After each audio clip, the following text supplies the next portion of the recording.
Meena Saab, that's the key point. Was the Prime Minister deflecting from what the opposition was demanding? They wanted a JPC, they wanted an inquiry into the recent allegations which have been made.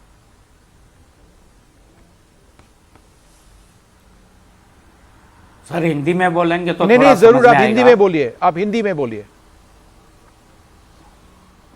जी हाँ, आप बताएं। हाँ, क्या question है? मैं सिर्फ आपसे ये पूछ रहा हूं कि नसीर हुसैन साहब को कहना है कि पार्लियामेंट में, राज्यसभा में प्रधानमंत्री ने जो मुद्दा रहा है, मतलब एक जेपीसी का जो डिमांड रहा है ऑपोजिशन का, कांग्रेस का, उस बारे में उन्होंने कुछ कहा नहीं है, और दूसरे जो बात कर रहे थे वो रेलेवेंट नहीं है जो सवाल पूछे गए थे उस पे।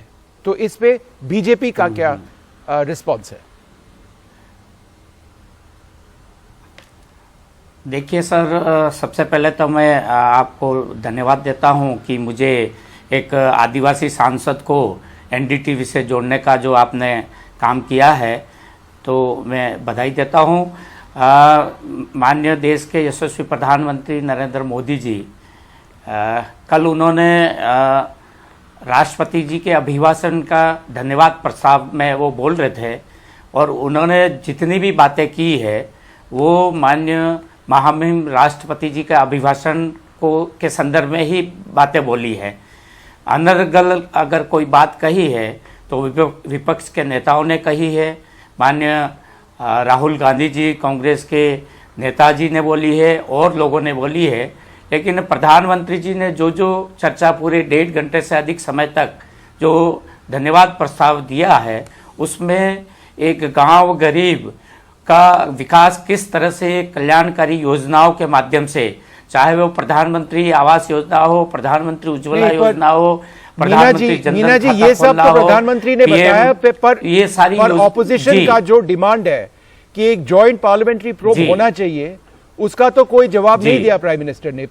लोकसभा में नहीं दिया उन्होंने, और राज्यसभा में ही नहीं दिया है। सर कोई मुद्दा ही नहीं है तो जेपीसी का गठन कैसे हो सकता है?